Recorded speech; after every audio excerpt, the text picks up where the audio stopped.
পিঠ থেকে থ্রি পিসটা টেনে ছিঁড়ে ফেলার চেষ্টা করে সারা পিঠে নখ দিয়ে পাগলের মতো আঁচড় কাটতে লাগলো, যার কারণে থ্রি পিসটা ভেদ করে শরীরের অনেক অংশই ছিঁড়ে গেছে এবং চামড়া ভেদ করে রক্ত ঝরছে। তারপর পিঠ থেকে থ্রি পিসটা সরাতে ব্যর্থ হলে আমাকে ধাক্কা দিয়ে বিছানায় ফেলে দিল। তারপর নিচের হাতচূড়া দিয়ে আমার হাত বিছানার সাথে চেপে ধরে আমার পেটে নিচের দাঁত বসিয়ে কামড়াতে লাগলো। তার এক একটা কামড় যেন আমার কলিজা ছেদ করে বের হচ্ছে। আমি চড়ে চড়ে চিৎকার দিয়ে তাকে সরাতে চেষ্টা করছি, কিন্তু তার শক্তির কাছে আমি কিছুতেই পেরে উঠছি না, আর চোখ দিয়ে অঝরে পানি পড়ছে। নিশান বলল, একদম আমার সামনে ন্যাকা কাটবি না। আমি ছুঁয়ে দিলে তোর ভাল লাগে না, তাই না? আমার ছোঁয়া তোর অসহ্য লাগে, কিন্তু ওই আরিয়ান তোকে ছুঁয়ে দিলে তোর খুব মজা লাগে, তাই না? আপনার কোথাও ভুল হচ্ছে। আমার থ্রি পিসে চুস পড়ে গিয়েছিল আরিয়ান ভাইয়ার সাথে ধাক্কা লেগে, তাই উনি তা পরিষ্কার করে দিচ্ছিলেন। চুপ! নীলেশ, আমাকে একদম মিথ্যা কথা বলবি না। কই দেখি কোথায় কোথায় হাত দিয়েছিল। বলে পাগলের মতো সারা শরীরে আঁচড় কাটতে লাগলো। আমি চিৎকার দিয়ে কান্না করতে লাগলাম। আমি নীলাশা খান, এইবার ইন্টার ফার্স্ট ইয়ারে পড়ি, বাবা মায়ের একমাত্র আদরের মেয়ে। আর যে আমার সাথে অসভ্যতামি করছিল ওটা আমার মামাতো ভাই নিশান খান, এইবার অনার্স ফোর্থ ইয়ারে পড়ে। আমরা মূলত আমার মামাতো বোন দিশার জন্মদিন উপলক্ষে এখানে এসেছি। আজ দিশার জন্মদিন ছিল, সবকিছু ভালোভাবেই চলছিল। হঠাৎ নিশান ভাইয়ার বন্ধু আরিয়ান ভাইয়ার সাথে আমার ধাক্কা লেগে তার হাতের জুসের গ্লাসটি আমার থ্রি পিসের ওপর পড়ে। আরে তোমার ড্রেসটা তো খারাপ হয়ে গেল। সরি, আমি বুঝতে পারিনি, এখনই ঠিক করে দিচ্ছি। থাক, লাগবে না ভাইয়া, আমি ড্রেসটা চেঞ্জ করে নিচ্ছি। তারপর দ্রুত দিশার রুমে চেঞ্জ করতে চলে এলাম, কিন্তু হঠাৎ রুমে নিশান ভাইয়া ঢুকে দরজাটা লাগিয়ে দিল। তার চোখ মুখ লাল হয়ে আছে, ঠোঁটজোড়া কাঁপছে, তাকে অনেক হিংস্র লাগছে। যদিও আমি মামার বাড়িতে খুব একটা আসি না, আর আসলেও কেন জানি না নিশান ভাইয়া আমাকে ইগনোর করেন, কথাও বলেন না। আমি মামার বাড়ি আসলে উনি সারা দিন নিজের রুম থেকে বের হন না, তাই আমি ঠিক বুঝতে পেরেছিলাম আমার আশাতে নিশান ভাইয়া অনেক বিরক্ত হন। তাই যেটুকু আসতাম সেটাও বন্ধ করে দিয়েছিলাম। তাই অতটা তাকে চিনি না। আমি অবাক চোখে তার দিকে চেয়ে আছি। যে মানুষটা আমাকে না দেখার জন্য আমি আসলে রুম থেকে বের হতো না, সে আমার রুমে কেমন কি ভেবে পাচ্ছিলাম না। তাকে কোনো কিছু জিজ্ঞেস করতে যাব তার আগেই যা ঘটলো তা তো আপনারা জানেনই। নিশান ভাইয়া বিছানা থেকে উঠে বলতে লাগলো, তোকে যেন আর ওই আরিয়ানের সাথে টলাটলি করতে না দেখে, না হলে কতটা খারাপ হয়ে যাবে তা তুই কল্পনা করতে পারবি না। আজকে তোর সাথে যা যা হয়েছে সেটা যেন কেউ না জানতে পারে। চিৎকার দিয়ে বলে সে দ্রুত রুম থেকে বের হয়ে গেল। আমি বিছানার চাদরটা শরীরে ঢেকে নিয়ে জোরে জোরে চিৎকার দিয়ে কান্না করতে লাগলাম। কান্না করার কারণে চোখ মুখ জ্বালা করছে আর বড় বড় হেঁচকি উঠছে। জন্মদিন হওয়ার কারণে নিচে সাউন্ড বক্স বাজছে, যার কারণে কেউ হয়তো আমার কান্নার শব্দ শুনতেই পাচ্ছে না। অনেকক্ষণ টানা কান্না করে বিছানার চাদরটা শরীরে জড়িয়ে রেখেই ওয়াশরুমে চলে গেল। আয়নার সামনে নিজেকে দেখছি, চুলগুলো এলোমেলো, পরনে থ্রি পিসটা অনেক জায়গায় ছিঁড়ে গেছে, নখের আঁচড়ের ফলে চামড়া ছিলে রক্ত বের হচ্ছে। প্রায় 1 ঘন্টা শাওয়ার নিয়ে বের হয়ে বিছানায় চোখ বুজে শুয়ে রইলাম। চোখের সামনে বারবার কিছুক্ষণ আগে ঘটা ঘটনাগুলো বারবার ভেসে উঠছে। মনে শুধু একটাই প্রশ্ন, নিশান এরকম কেন করলো? কিছুক্ষণের মধ্যে রুমে আমার মা নিঝুম খান, আমার বাবা শাওন খান প্রবেশ করলো। তারপর দ্রুত গতিতে এসে আমার পাশে বসলো। শাওন খান পরম যত্নে আমার মাথায় হাত বুলিয়ে দিয়ে বলতে লাগলো, আমার আম্মুটা এই অবেলায় এভাবে শুয়ে আছে কেন? খারাপ লাগছে নাকি? আমি উঠে আপুকে জড়িয়ে ধরে কান্না করতে লাগলাম। আমার এই রকম আচরণে নিঝুম খান আর শাওন খান আতঙ্কিত হয়ে উঠল। কি হয়েছে আম্মু, এভাবে কান্না করছো কেন? তোমাকে কেউ কি কিছু বলেছে? তার নাম বলো দেখি। কার এত সাহস যে আমার পিচ্চি রাজকন্যাটাকে বকেছে? না, আমাকে কেউ কিচ্ছু বলেনি। আপু, আমার বাড়ির কথা অনেক মনে পড়ছে, এখানে একদম ভালো লাগছে না, তাই। পাগলি, এতটুকু কারণের জন্য কেউ কান্না করে? ঠিক আছে, আমরা খুব শীঘ্রই এখান থেকে চলে যাব। এখন ঘুমিয়ে পড়ো। আমার কপালে চুমু এঁকে তারা চলে গেল। অন্ধকার রুমে আরিয়ান হাত পা বাঁধা অবস্থায় চেয়ারে বসে আছে। তার কপাল ফেটে রক্ত পড়ছে, আর তার সামনে নিশান অগ্নি দৃষ্টিতে তাকিয়ে পায়ের উপর পা দিয়ে বসে আছে। নিশান, তুই এসব কি করছিস? ছাড় আমাকে। আর এখানে আমাকে এভাবে তুলে আনলি কেন? নীলাশের সাথে তখন তুই কি করছিলে? তোকে যেন আর কোনোদিন নীলাশের আশেপাশেও না দেখে, তাহলে আমি ভুলে যাব তুই আমার বেস্ট ফ্রেন্ড। আমি নীলাশার সাথে যাই করে থাকি না কেন, সেটা তোকে কৈফিয়ত দিতে যাব কেন? আর তুই নীলাশাকে নিয়ে কবে থেকে এত মাথা ঘামাতে শিখলি রে? ভুলে যাস না তোর সাথে কিয়ারার বিয়ে ঠিক করা আছে, কিছুদিনের মধ্যে তোদের বিয়ে। আর কিয়ারাকে প্রপোজটা তুই নিজেই করছিলি, তাই নীলাশাকে নিয়ে না ভেবে কিয়ারাকে নিয়ে ভাব। আরিয়ানের কথা শুনে নিশানের বুকটা ধক করে উঠল। আরিয়ান তো ঠিকই বলছে, সে তো কিয়ারাকে ভালোবাসে, আর তাদের খুব শীঘ্রই বিয়ে হবে। তাহলে নীলাশাকে আরিয়ানের সাথে দেখে তার কেন সহ্য হচ্ছে না? কেন তার কলিজা জ্বলে পুড়ে ছাই হয়ে যাচ্ছে? আর আজকে কোন অধিকারে সে নীলাশার সাথে এসব করেছে? নীলাশা কি ভাববে? কেন বারবার তার বুকটা নীলাশার জন্য কেঁপে উঠছে? শুধু এটাই মনে হচ্ছে, নীলাশা শুধু আমার সাথেই কথা বলবে, হাসবে, কাঁদবে। কিন্তু কেন? নিশান, যা করবি তা ভেবে করবি, যেন তোর একটা ভুল সিদ্ধান্ত কারো জীবন নষ্ট না করে দেয়। নিশান যেন পাথরের মতো বসে আছে, কিছুই আজ তার মাথায় ঢুকছে না। পরের দিন সকালে সবাই ঘুম থেকে উঠে নিচে ড্রয়িং রুমে বসে আছে। আমি ফ্রেশ হয়ে নিচে নেমে রেখা চৌধুরী আর শাহরিয়ার চৌধুরীকে সালাম দিলাম। এরা আমার মামা মামি। বসো আম্মু, কালকে অনেক ঝামেলার জন্য তোমাকে টাইম দিতে পারিনি। তার কথা শুনে মুচকি হেসে তার পাশে বসে পড়লাম। আমার পাশে আমার মামাতো বোন দিশাও দৌড়ে এসে বসলো। আপু জানো, নীলা স্যার কি ঘুম রে বাবা! আমি কালকে রাতে কত করে ডাকলাম, তবুও ঘুম থেকে উঠতেই পারিনি। দিশা, তুমি হয়তো জানো না, নীলাশ একবার ঘুমাইলে ওকে যদি কেউ কিডন্যাপও করে তাহলেও ও বলতে পারবে না। তার কথা শুনে সবাই হাসতে লাগলো। আমি লজ্জা পেয়ে মাথা নিচু করে রাখলাম। নিশান সিঁড়িতে নেমে চলে যেতে লাগলো। শাহরিয়া চৌধুরী তাকে পেছন থেকে রাখলো। নিশান, আমি চাই তুমি আর দিশা মিলে আজকে নীলাশাকে আশেপাশে কোথাও থেকে ঘুরিয়ে নিয়ে আসো। ঠিক আছে আব্বু। আমি অবাক হয়ে তাকে দেখছে, এমন ভাব করছে যেন কালকে কিছু হয়নি আর আমাকে চেনে না। আমি রুমে গিয়ে রেডি হয়ে নিচে নেমে গাড়িতে গিয়ে বসলাম। আমার পাশে দিশা বসেছে আর নিশান সামনে বসে ড্রাইভ করছে। রেস্টুরেন্টের সামনে গাড়িটা থামলো। ধীর গতিতে রেস্টুরেন্টের ভিতরে ঢুকলাম। হঠাৎ করে একটা মেয়ে দৌড়ে এসে নিশানকে জড়িয়ে ধরল, আর নিশানও মেয়েটাকে জড়িয়ে ধরল। আমি অবাক চোখে তাদের দেখতে লাগলাম। নিশা আমাকে বলল মেয়েটার নাম কিয়ারা, নিশানের সাথে পড়ে, আর তাদের বিয়ে ঠিক করা আছে। তার কথা শুনে বুকে চিনচিন ব্যথা অনুভব করলাম। দিশার কোনো একটা কাজ ছিল, তাই সে চলে গেল। আমি চুপ করে বসে আছে। নিশান কিয়ারা নিজেদের মতো কথা বলছে। নিশান বেবি, চলো আমরা কোথাও ঘুরে আসি, এখানে বোর লাগছে। আর তুমি দিশাকে ফোন করে এই মেয়েটাকে নিয়ে যেতে বইলো। তারা দুজনে চলে গেল।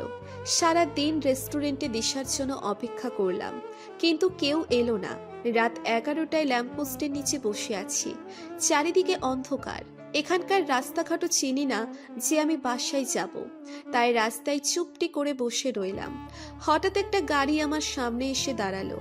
গাড়ি থেকে একটা পরিচিত মুখ নেমে এসে বলল, নিজের শরীর বিক্রি করার জন্য রাস্তায় দাঁড়িয়ে আছিস? আমাকে বলতেই পারতিস, আমি মিটিয়ে দিতাম। শরীর বিক্রি করে টাকা রোজগার করার জন্য শেষমেশ তোকে রাস্তার কাস্টমার দেখতে হচ্ছে। এটা কিন্তু ঠিক না নীলাশা। জান, আজ রাতটা আমার সাথে চলো, তোমাকে অনেক টাকা দিব। এটা বলে গাড়ি থেকে নেমে জঘন্যভাবে হাসতে লাগলো। আমি তার কণ্ঠ শুনে ভয়ে বারবার কেঁপে উঠছি। এই মানুষটা এইখানে কি করে এলো? ভয়ে পুরো জ্ঞান হারাবার অবস্থা। তবুও কিছুটা সাহস জোগাড় করে সামনের দিকে তাকিয়ে মুখ দিয়ে অস্ফুট স্বরে বেরিয়ে এলো, ফাহাদ ভাই। যাক, চিনতে পেরেছিস তাহলে। চল চল, আমার আর তর্স হয়েছে না। আজকে রাতটা শুধু তোর আর আমার। ফাহাদ আমার হাত ধরতে যাবে এমন সময় আমি পিছনে গিয়ে বলতে লাগলাম, আপনি যা ভাবছেন তা একদম ভুল ধারণা ফাহাদ ভাই। আসলে আমি এখানে বেড়াতে এসে হারিয়ে গিয়েছি, আর আপনি দয়া করে এখান থেকে চলে যান। আমি প্রায় কান্না করে দিয়েছি। আমার কথা শুনে ফাহাদ আরো ক্ষেপে গিয়ে আমার হাত নিচের হাত দিয়ে জোরে চেপে ধরলো। কি বললি তুই? আমার সাথে যাবি না? তোকে তো আমার সাথে যেতেই হবে। হয়তো সেটা তোর নিজের ইচ্ছায়, না হয় অনিচ্ছায়। শালি কোথাকার, তুই আমাকে অনেক ঘুরিয়েছিস, আর রাস্তার ব্যবসা করে এখন আমার সামনে ভাব মারতেছিস। আজকে তোর এমন হাল করব যে তোর বাপ মা তোকে দেখে ভয় পাবে। আমার হাত টেনে নিয়ে যাবে এমন সময় আমি তার হাতে কামড় দিয়ে ফাঁকা অন্ধকার রাস্তায় দৌড়তে লাগলাম। আমার পিছনে ফাহাদও দৌড়চ্ছে আমাকে ধরার জন্য, আর আমাকে বিভিন্ন খারাপ ভাষায় গালি দিচ্ছে। আমি নিজেকে বাঁচানোর জন্য নিরুদ্দেশ হয়ে দৌড়চ্ছি। কারো কাছে যে সাহায্য চাইবো সেটার উপায়ও নেই, কারণ সারা রাস্তা জুড়ে একটা মানুষের চিহ্ন খুঁজে পাচ্ছি না। পুরোটা রাস্তা গাছপালায় ভর্তি, মনে হচ্ছে বন জঙ্গল দিয়ে ঘেরা। এখন নিজের গালে থাপ্পড় মারার ইচ্ছে করছে। কেন যে ওই বন বিড়ালদের সাথে ঘুরতে আসছিলাম, না আসলে এই চরিত্রহীন ফাহাদ ভাইয়ের পাল্লাই পড়তে হতো না। আল্লাহ এবারের মতো বাঁচিয়ে নাও বলেই বাতাসের গতিতে দৌড়তে লাগলাম। পেছন থেকে ফাহাদ ভাই বলছে, এই থাম বলছি। কোথায় যাবি তুই? এই ফাঁকা জঙ্গলে কেউ তোকে সাহায্য করতে আসবে না, ধরা দে বলছি। আমি দৌড়চ্ছিলাম, এমন সময় দ্রুত গতিতে আসা একটি গাড়ি আমার চোখের সামনে চলে এলো। আমি না বলে জোরে চিৎকার দিয়ে সেইখানেই চোখ মুখ বন্ধ করে থাকলাম।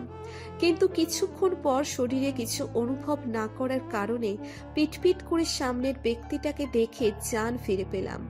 দৌড়ে তার পিছনে গিয়ে হাঁপাতে লাগলাম। নীলাশা, কি হয়েছে? তুমি এত রাতে এই রাস্তায় এভাবে দৌড়াচ্ছ কেন? আর এখানে তুমি কি করে এলে? আমি ভয়ের চোটে কিছুই বলতে পারছি না, শুধু এক হাত উঠিয়ে সামনের দিকে দেখিয়ে দিলাম। ফাহাদ আমাদের সামনে এসে বলল, এই যে হিরো, যদি নিজের ভালো চাও তো চুপচাপ এখান থেকে কেটে পড়ো, না হলে মেরে এমন হাল করব আর কোথাও হিরোগিরি দেখাতে পারবে না। এই মেয়েটা আজকে রাতে আমার শিকার। আরিয়ান এতক্ষণে সবকিছু বুঝে মুচকি হেসে গাড়ির দরজাটা খুলে হাতে একটা বন্দুক বের করে ফাহাদের দিকে তাক করলো। যা, নিয়ে যা। তোর যদি সাহস থাকে একটা চুল ছুঁয়ে দেখা আমার সামনে থেকে। ফাহাদ পুরো ঘাবড়ে গেল আরিয়ানের হাতে গান দেখে, তাই সে উল্টে দৌড় দিল, কিন্তু যাবার সময় বলে গেল, আজকে পার পেয়ে গেলি নীলাশা, কিন্তু মনে রাখিস আমি আবার ফিরে আসব। বলেই সে দ্রুত চোখের আড়াল হয়ে গেল। আরিয়ান গানটা গাড়িতে রেখে আমার দিকে ঘুরে পড়ল। ভয়ের কিছু নেই, ছেলেটা চলে গেছে। কিন্তু সত্যি করে বলো তো, তুমি এখানে কি করছো? আর ছেলেটা তোমার নাম জানলো কিভাবে? জি ভাইয়া, ওই ছেলেটা আমাদের এলাকার একটা বড়লোক বাবার বকাটে ছেলে। এরা কি অনেক মেয়ের জীবন নষ্ট করছে। আমাকে লাভ লেটারও দিয়েছে, কিন্তু আমি তাকে পাত্তা দিই নাই। আজকে আমি ঠিক টাইমে না আসলে কি হতো? কিন্তু তুমি এখানে কেন? নিশান ভাইয়া দিশার সাথে ঘুরতে এসেছিলাম, তারপর রেস্টুরেন্টের সব কথা তাকে খুলে বললাম। এটা শোনার পর আরিয়ান ভাইয়া অনেক রেগে গেলেন। নিশান এতটা দায়িত্বহীন কেন? আমি না এলে কি হয়ে যেত তোমার সাথে? এইটুকু কোনো সেন্স নেই? একটা অচেনা মেয়েকে হোটেলে একাই বসিয়ে রেখে নিজে গার্লফ্রেন্ডের সাথে ঘুরতে গিয়েছে। আজকে কোনো দুর্ঘটনা হয়ে গেলে এটার ক্ষতিপূরণ দিতে পারতো। আমি মাথা নিচু করে দাঁড়িয়ে আছি, আর চোখ দিয়ে পানি পড়ছে, আর মনে একটা ঘৃণার বিষাদ জমাট বাঁধছে নিশান ভাইয়ের উপর। হয়তো এই বিষাদে একদিন নিশান ভাইকে জ্বালিয়ে পুড়িয়ে কাঠ করে দেব। অনেক রাত হয়ে গেছে, চলো আমার সাথে। আজকের রাতটা আমাদের বাড়িতে থাকিও। আমাকে নিজের ভাইয়ের মতো ভাবতে পারো। আর ভয় পাওয়ার মতো কিছু নেই। আমার বাড়িতে বাবা মা, ছোট বোন আছে। আমি অবাক চোখে আরিয়ানের দিকে তাকিয়ে আছি। একটা মানুষ কি করে এত ভালো হতে পারে? তাই কথা না বাড়িয়ে তার সাথে চলে গেলাম। অন্যদিকে ডাইনিংয়ে বাচ্চার মতো কান্না করছে নিঝুম খান আর শাওন খান। ফ্লোরে পায়চারি করছে। শাহরিয়ার খান গম্ভীরভাবে সোফায় বসে আছে। সবারই মাথায় একটাই চিন্তা, নীলাশা কোথায়? দিশা মাথা নিচু করে দাঁড়িয়ে আছে। মুখ চোখ দেখে বোঝা যাচ্ছে বেচারি অনেক গালি খেয়েছে। রাত একটাই নিশান বাড়ির মধ্যে প্রবেশ করলো। আব্বু, তোমরা সব এখানে দাঁড়িয়ে কি করছো? ঘুমোনি এখনো? আর কিছু বলার সুযোগ না দিয়ে শাহরিয়ার চৌধুরী ঠাস করে তার গালে চড় বসিয়ে দিল। গালে হাত দিয়ে হতভম্বে হয়ে তাকিয়ে রইল নিশান। অবাক হওয়ারই কথা, এই প্রথম তাকে কেউ মারল। নিশান, তুমি কোথায় ছিলে? আর নীলাশা কোথায়? এটা শুনে নিশান যেন আকাশ থেকে পড়ল। তার আর বুঝতে বাকি রইল না যে নীলাশা এখনো বাসায় আসেনি। তাকে ড্রপ করার কথা ছিল তো, কিন্তু তাকে কিয়ারা এত বিজি করে রাখছিল যে এটা তার মনেই ছিল না। অজান্তেই নিশানের বুকটা কেঁপে উঠল, কিন্তু কেন এটা হয়তো তার অজানা। নিশান দৌড়ে গাড়িতে বসে ফুল স্পিডে গাড়িটা চালিয়ে সেই হোটেলের সামনে এলো, কিন্তু হোটেলে বন্ধ ছিল। তন্ন তন্ন করে আশপাশের সব জায়গা দেখতে লাগলো। আজ যেন অদৃশ্য এক হারানোর ভয় তাকে কুড়ে কুড়ে খাচ্ছিল। শুধু একটা কথাই তার মাথায় ঘুরছিল, সেটা হলো নীলাশা। হাঁটতে হাঁটতে সেই স্থানে এলো যেখানে ফাহাদ নীলাশার হাত ধরেছিল, যার ফলে কয়েকটা কাচের চুড়ি ভেঙে পড়ে আছে। নিশান দ্রুত চুড়িগুলো হাতে নিয়ে ভালো করে পর্যবেক্ষণ করে শিওর হলো এগুলো নীলাশার চুড়ি। কিন্তু চুড়ি এখানে পড়ে আছে, তাহলে নীলাশা কোথায়? নিশান মাটিতে হাঁটু গেড়ে বসে চিৎকার দিতে লাগলো। নীলাশা, কোথায় তুই? তার চিৎকারের প্রতিধ্বনি চারপাশে বাজতে লাগলো। যে রাত 4টেই অনেক খোঁজাখুঁজি করে বাসায় ফিরল। বাড়ির প্রতিটা মানুষ একটুও ঘুমাতে পারেনি। আর নিশান নিজের অবস্থা পুরো পাগলের মতো করে ফেলেছে। চোখ দুটি লাল লাল আর চুলগুলি এলোমেলো, শার্টের বোতাম খোলা, প্যান্টে ধুলা লেগে আছে। সারা বাড়িতে থমথম নীরবতা বিরাজ করছে। হঠাৎ নিশানের ফোন বেজে উঠল। নীলাশা আমাদের বাড়িতে আছে। আর কিছু বলতে যাবে তার আগেই নিশান ফোনটা আছাড় মেরে ভেঙে ফেলে দ্রুত গাড়ি নিয়ে আরিয়ানের বাড়িতে চলে গেল। কলিং বেল বাজছে। আরিয়ান ফ্রেশ হতে গেছে আর সবাই হয়তো ঘুমাচ্ছে। এটা দেখে নীলাশা দরজা খুলে দিল। সাথে সাথে দ্রুত কেউ একজন ভিতরে এসে তাকে দেওয়ালের সাথে চেপে ধরল। সারাটা রাত আরিয়ানের সাথে ফষ্টি নষ্ট করেছিস। 2 দিন পর তো আরিয়ানের বাচ্চা তোর পেটেও ধরবে। বাজে মেয়ে একটা। তোর এতই যখন শরীরে জ্বালা ছিল যে তা মেটাতে রাতের অন্ধকারে আরিয়ানের কাছে চলে যেতে হলো। আরিয়ানের থেকে তো আমাকে বলতে পারতিস, আমি মিটিয়ে দিতাম। অবশ্য তোর মতো জঘন্য মেয়ের কাছ থেকে এর থেকে কি আশা করা যায়? রাস্তার মেয়েদের তো স্বভাব এরকমই থাকে। নিশান আমার দেওয়ালের সাথে শক্ত করে চেপে ধরে কথাগুলো বলল। আমি বেকুবের মতো তার দিকে চেয়ে আছি। নিশানের একটা হাত দিয়ে আমার কপালে আসা কিছু অবাধ্য চুল সরিয়ে দিবে এমন সময় ধাক্কা দিয়ে তাকে নিজের কাছ থেকে আলাদা করলাম। হঠাৎ এমন হবে নিশান হয়তো ভাবতেও পারেনি, তাই সে ধাক্কার ফলে কিছুটা পিছিয়ে গেল। নিশান প্রচণ্ড রাগী চোখে আমার দিকে তাকিয়ে কিছু বলতে যাবে, তার আগেই আমি তার বুক বরাবর খোলা শার্টের কলার ধরে বললাম, সবাই তো আর আপনার মতো নিচু আর জঘন্য মনের মানুষ না। আপনার মতো দায়িত্বহীন যে নিচের গার্লফ্রেন্ডের আবদার পূরণ করতে গিয়ে অজানা একটা জায়গায় একটা নতুন মেয়েকে রেখে চলে যায়। একটা বার তার কাছে শুনতে চাইলো না যে সে এখানে কি করবে।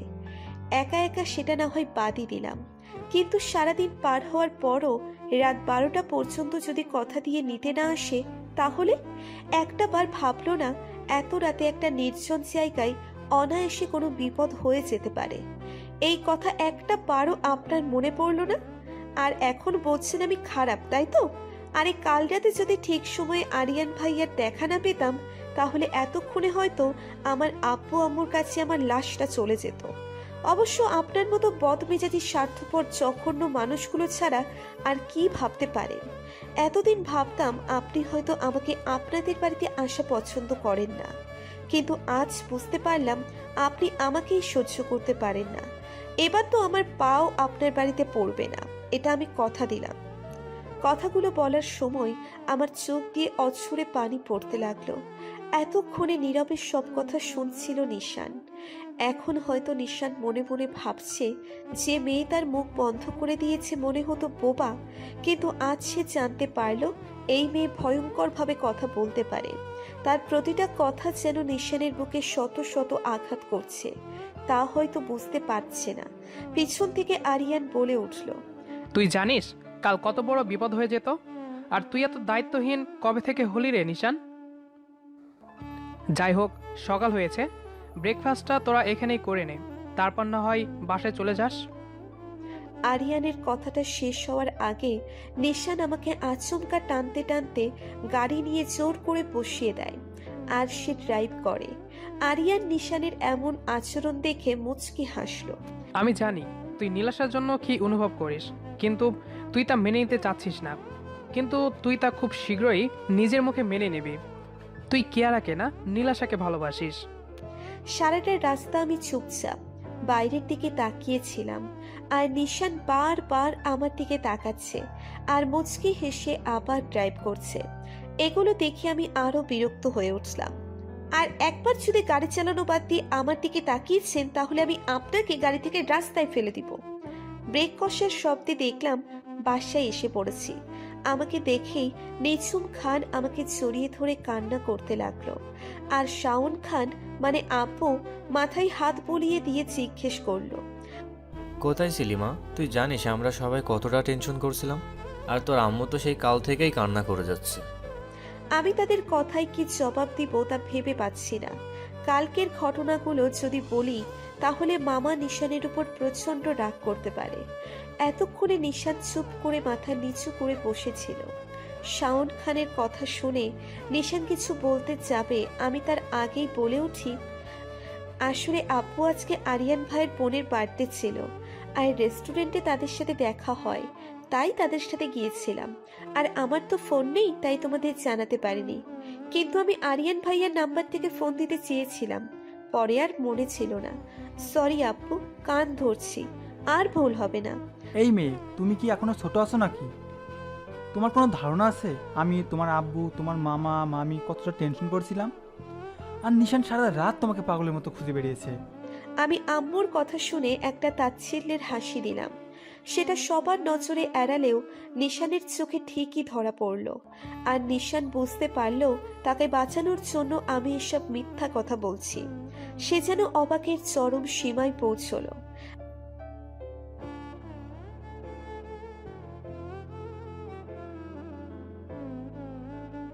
আমি সবার সাথে কথা বলে রুমে এসে শাওয়ার নিয়ে রেডি হয়ে নিলাম। ট্রেনে বসে আছি, 1 ঘন্টা আগে ট্রেন ছেড়েছে। সবাই দেখা করতে এসেছিল, কিন্তু নিশান ভাইয়া একটি বারও দেখা করেনি। তাই চোখের সামনে বারবার নিশান ভাইয়ার মুখটা ভেসে উঠছে। এর 10 দিন পর নিশান ছাদে দাঁড়িয়ে আছে। কিছুক্ষণ আগে কিয়ারার সাথে ব্রেকআপ করেছে সে, কিন্তু সেটা তার ভাবান্তর না। তার মূল ভাবনা এখন নীলাশাকে ঘিরে। এই 10টা দিনে নিশান প্রতিটা মুহূর্তে নীলাশার কথা ভেবেছে। যদিও ছোটবেলা থেকে নীলাশার উপর তার একটা টান ছিল, তাই তো সেগুলোকে চেপে রাখার জন্য নীলাশা যখন আসতো তখন রুম থেকে বের হতো না, কিন্তু দূর থেকে ঠিকই নীলাশাকে দেখতো। হঠাৎ একদিন নীলাশা তাদের বাড়িতে আসা ছেড়ে দেয়, আর সেই প্রয়োজনের তাগিদে হয়তো ভেবেছিল কিয়ারা তার জীবনে চলে এসেছিল। কিন্তু নীলাশা চলে আসায় এই সুপ্ত অনুভূতিরা তাজা হয়ে আঘাত হানে। সে রাতে ঘুমাতে পারে না। শাহরিয়ার চৌধুরীর সামনে মাথা নিচু করে দাঁড়িয়ে আছে। সে যে আজকে জীবনের সব থেকে বড় সিদ্ধান্তটা নিতে চলেছে, আর শাহরিয়ার জিজ্ঞাসা দৃষ্টিতে তার দিকে চেয়ে আছে। আসলে আব্বু, আমি একটা মেয়েকে ভালোবাসি, আর যত তাড়াতাড়ি সম্ভব আমি তাকে নিজের করে নিতে চাই। সে আর কেউ না, নীলাশা। কিন্তু কথাটা আমার কানে যাওয়ার পরই আমি সিলিং ফ্যানের সাথে ওড়নাটা শক্ত করে বেঁধে গলার সাথে পেঁচিয়ে নিয়েছি। উদ্দেশ্য একটাই, আজ নিজের জীবন শেষ করে দিব। তবুও ওই বদমেজাজি ক্যারেক্টারলেস বেয়াদব ছেলেটাকে কিছুতেই বিয়ে করব না। তাই বিছানার উপর চেয়ার উঠিয়ে অনেক কষ্ট করে ওড়নাটা বেঁধেছি। কি মনে করেছে কি আমাকে? আমি কি হাতের পুতুল যার যখন আমাকে ভালো লাগবে তখন সোজা বিয়ে করতে আসবে, আর যখন আমাকে ভালো লাগবে না তখন দুশ্চরিত্রা নাম দিতেও তার মন কাঁপে না? মরে যাব, তবুও এরকম ছেলেকে বিয়ে করব না। আব্বু আম্মু যখন আমার কথা শুনলো না, তাই নিজেকে শেষ করে দিব। আজকে আমার বিয়ে, তাও আবার নিশানের সাথে। এভাবে বলা নেই কওয়া নেই হুট করে বিয়ে দেবে। আজ আমার বিয়ে, অথচ আমি কিছুই জানি না। আমার তো নিজের ইচ্ছে বলে কিছু আছে। সবারই তো আপন আপন ইচ্ছে প্রকাশ করার অধিকার আছে, কিন্তু এখানে আমার বিয়ে বলে কথা। একটি বারও আমাকে এই বিষয়ে জানানোর প্রয়োজন বোধটুকু মনে করলো না। আমি কিছুতেই নিশানের মতো ছেলেকে বিয়ে করব না। যে ছেলে মেয়েদের সম্মান দিতে পারে না, তাকে বিয়ে করে নিজের পায়ে নিচে কুড়াল মারার কোনো শখ বা মন মানসিকতা অন্তত আমার নেই।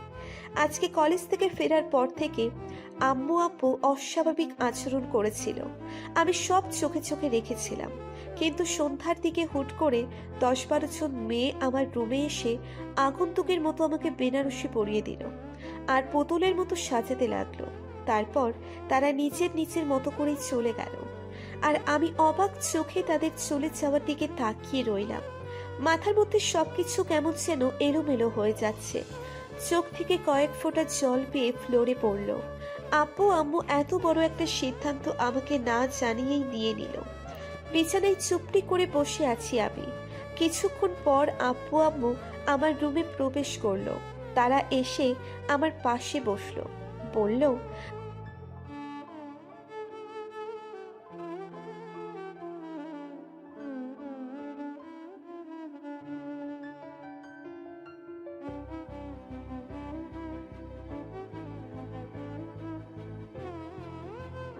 মাথায় হাত বুলিয়ে কথাগুলো বলল আব্বু। আমি নিশানের সাথে আমার নামটা শুনে চমকে উঠলাম। তার মানে আমার সাথে হুট করে নিশানের বিয়ে হচ্ছে। এটা শুনে মাথাটা বন বন করে উঠল, তবুও চুপ করে রইলাম। মাথার মধ্যে শুধু নিশানের অপমান করার মুহূর্তগুলো চোখের সামনে ভাসতে লাগলো। প্রায় 10 মিনিট পর আব্বু আম্মু আমার রুম থেকে চলে গেল। ঠিক তখনই আমি ভেবে নিলাম আমি মরে যাব, তবুও আমি নিশানকে কিছুতেই বিয়ে করব না। রুমের দরজাটা লাগিয়ে দিয়ে চেয়ারটা বিছানার উপর রেখে ফ্যানের সাথে ওড়না বেঁধে দিলাম। পরের গুলো তো আপনারা জানেনই। তারপর নিজের গলায় ওড়নাটা পেঁচিয়ে নিলাম। চেয়ারটা সরিয়ে নিজেকে শেষ করে দেব, এমন সময় কেউ একজন দরজায় জোরে জোরে ধাক্কা দেয়। এতটাই জোরে ধাক্কা দিচ্ছে যে দরজা ভাঙার উপক্রম। আর ঠিক তাই হলো। মুহূর্তের মধ্যে রুমের দরজাটা ভেঙে গেল। সামনে থেকে নিশান দৌড়ে এসে আমাকে জড়িয়ে ধরল, আর ঠিক তার পিছনেই মামা মামি। আমার আব্বু আম্মু চলে এলো। আম্মু জোরে জোরে কান্না করছে। নিশান আমার গলা থেকে এক ঝটকায় ওড়নাটা ফেলে দিল। আমি তবুও নাছর বান্দার মতো ছোটাছুটি করতে লাগলাম। ছাড়ুন আমাকে, একদম আমার কাছে আসার চেষ্টা করবেন না। আমি কিছুতেই আপনাকে বিয়ে করতে পারবো না। আমাকে ছাড়ুন, আমি নিজেকে শেষ করে দেব। ক্রমাগত আমার পাগলামি বাড়তে থাকলো। তাই নিশান কোনো উপায় না পেয়ে সবার সামনে আমাকে নিজের বুকের সাথে শক্ত করে চেপে ধরল। আমি তার বুকে অসংখ্য কিল ঘুষি মারতে লাগলাম। এভাবে অনেকক্ষণ চলার পর আমি ক্লান্ত হয়ে তার বুকের সাথে মিশে গেলাম। নিশান আমার মাথায় হাত বুলিয়ে দিতে লাগলো, আর চোখ দিয়ে অঝরে পানি পড়তে লাগলো। আমি বিয়ের স্টেজে বসে আছি, আর আমার পাশে বসে আছে নিশান। কাজী নিজের মতো করে বিয়ে পড়াচ্ছে। আমি শুধু পাথরের মতো বসে আছি, কারণ আমার বাবা আমাকে তার মাথা ছুঁয়ে দিব্যি দিয়েছেন, যদি আমি নিশানকে বিয়ে না করি তাহলে আমি তার এই মুহূর্তে মরা মুখ দেখব। নিজের আব্বুর মৃত্যুর কথা শুনে আমি বাধ্য হয়ে বিয়ের পিঁড়িতে বসলাম। আমি কাজীর কথাই বাস্তবে ফিরলাম। কবুল বলো মা। কবুল, কবুল, কবুল। আমার পরে নিশানও 3 বার কবুল বলল। নিশানের ইচ্ছে করছে আমাকে সবার সামনে কোলে তুলে ঘুরতে, কারণ আজ সে আমাকে একদম নিজের করে পেয়েছে। নিশান আমার দিকে তাকিয়ে মুচকি হাসল। বিদায়ের সময় নিচের রুমের প্রতিটি জিনিস খুঁটিয়ে খুঁটিয়ে দেখতে লাগলাম। চোখ দিয়ে পানির বাঁধ যেন ভেঙে পড়তে যাচ্ছে, তবুও আমি কাঁদতে পারছি না। মনের এক কোণায় হয়তো গভীর অভিমান আর অভিযোগেরা বাসা বেঁধেছে। যাওয়ার সময় পুরো বাড়িটাকে একবার চোখ বুলিয়ে নিলাম, তারপর সোজা গাড়িতে উঠে বসলাম। আমার এরকম ব্যবহারে আব্বু আম্মু প্রচণ্ড আঘাত পেয়েছে, তবুও আমি একটি বারও তাদের দিকে তাকালাম না। গাড়ি চলতে থাকলো নিজের গতিতে। ঠিক আমার জীবনের গাড়িটা আজ অজানা উদ্দেশ্যে পাড়ি দিচ্ছে। জানি না আমি এই রাস্তায় কতটা সফল হতে পারি।